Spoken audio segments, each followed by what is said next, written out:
नमस्कार बंधुरा आमी आबारो आज के एकटी पिठेर रेसिपि निये आपनादेर सामने हाजिर हये गेलाम।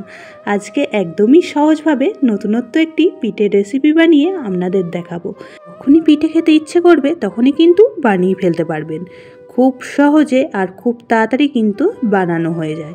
तार जोन्नो एखाने निये नियेछि एक बाटी चालेर गुड़ो, एकदमई छोटो बाटिर एक बाटी चालेर गुड़ो निये नियेछि और एर मध्ये दिये दिচ্ছি खूब सामान्य परिमाण लवण।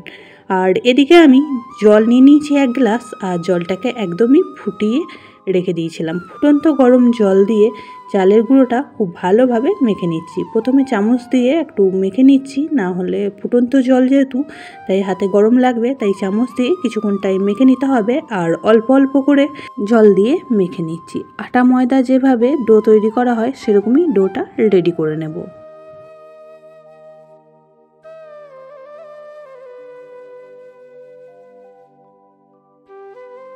চামচে করে কিছুক্ষণ টাইম মেখে নেওয়ার পর এবার কিন্তু হাতে করে মেখে নিচ্ছি।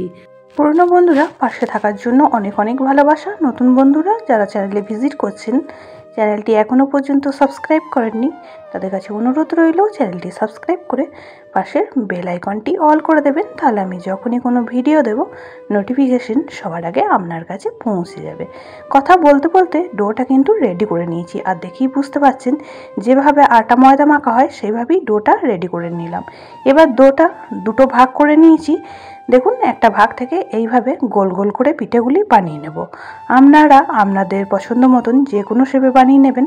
আমি একটু নতুনত্বভাবে বানাচ্ছি তাই এইভাবে গোল গোল করে বানিয়ে নেব সবগুলি। ডোটা কিন্তু কিছুক্ষণ টাইম ধরে মেখে নিতে হবে আর যত ভালো করে মাখবেন পিঠেগুলি কিন্তু ততটাই নরম তৈরি হবে।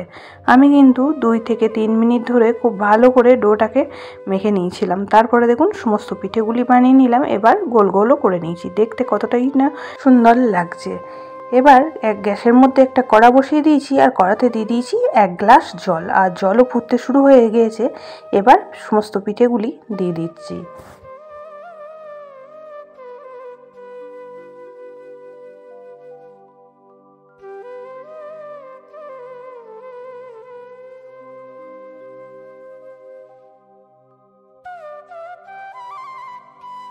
তো পিঠেগুলি দিয়ে দেওয়ার পর গ্যাসের ফ্লেমটা হাই করে রেখে এটা 2 থেকে 3 মিনিটের জন্য ঢেকে দিলাম।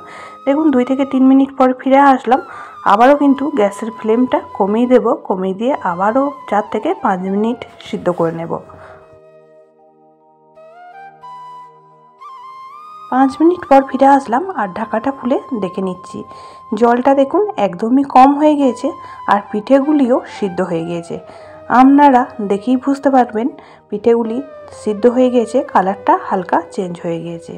এবার এখানে দুধ অ্যাড করে দিচ্ছি। আমি খুব কম পরিমাণে পিঠেগুলি বানাচ্ছি, তার জন্য এখানে হাফ লিটার দুধ অ্যাড করে দিচ্ছি। আপনারা বানালে পিঠের পরিমাণটা বুঝে দুধটা এখানে অ্যাড করে দেবেন। এবার একটা চামচের সাহায্যে খুব ভালো করে একটু নাড়াচাড়া করে দিচ্ছি পিঠেগুলি, যাতে দুধটার সঙ্গে খুব ভালোভাবে মিশে যায়। দুধটাও ফুটতে শুরু হয়ে গিয়েছে। এই পর্যায়ে গ্যাসের ফ্লেমটা লো করে দেব আর দুধের মধ্যে পিঠেগুলি 3 থেকে 4 মিনিট ফুটতে দেব। এই পর্যায়ে আমি 1 চামচ চালের গুঁড়ো দুধের মধ্যে অ্যাড করে দিয়েছিলাম, যাতে দুধটা ঘন হয়ে যায় আর এই পিঠেগুলিও খেতে দুর্দান্ত লাগবে। তো সেই জায়গাটা স্কিপ হয়ে যায়, দেখাতে পারিনি। আপনারাও অবশ্যই করে এই পর্যায়ে 1 চামচ চালের গুঁড়ো অ্যাড করে দেবেন। এবার এখানে আমি অ্যাড করে দিলাম খাজুর গুড়। পরিমাণ মতন এখানে খাজুর গুড়টাও অ্যাড করে দিয়েছি। আপনারা যে পরিমাণ মিষ্টি খাবেন সেই বুঝে এখানে মিষ্টিটা অ্যাড করে দেবেন। আপনারা এই পর্যায়ে চিনি অ্যাড করেও কিন্তু এই পিঠেগুলি বানিয়ে নিতে পারবেন। চিনি অ্যাড করলে কিন্তু পিঠেগুলি দেখতে খুবই সুন্দর লাগে। যেহেতু আমার গুড়ের ফ্লেভারটা ভালো লাগে পিঠের মধ্যে, তার জন্য আমি এখানে গুড় ব্যবহার করেছি। দেখুন গুড়টাও সম্পূর্ণ গলে গিয়েছে আর চালের গুঁড়োটা দেওয়ার কারণে দুধটাও অনেকটা ঘন হয়ে গিয়েছে। চামচে করে আপনাদের একবার দেখিয়ে দিচ্ছি, দেখুন কতটা ঘন হয়ে গিয়েছে আর দেখতেও কতটা ভালো লাগছে। অবশ্যই করে আপনারাও একদিন ট্রাই করতে পারেন আর যখনই মন চাইবে তখনই কিন্তু বানিয়ে ফেলতে পারবেন। এইভাবে খুব সহজে কিন্তু তৈরি হয়ে যায়। 10 মিনিট স্ট্যান্ড বাই রেখে তারপর একটা বাটির মধ্যে পরিবেশন করে দিচ্ছি। আজকের এই পিঠের রেসিপিটি আপনাদের কেমন লেগেছে অবশ্যই কমেন্ট বক্সে জানাবেন। বেশি ভালো লেগে থাকলে বন্ধু বান্ধবীদের সঙ্গে একটা শেয়ার করে দেওয়ার অনুরোধ রইল। সবাই ভালো থাকবেন, সুস্থ থাকবেন। আবারও দেখা হচ্ছে অন্য কোনো ব্লগ বা রেসিপির সাথে।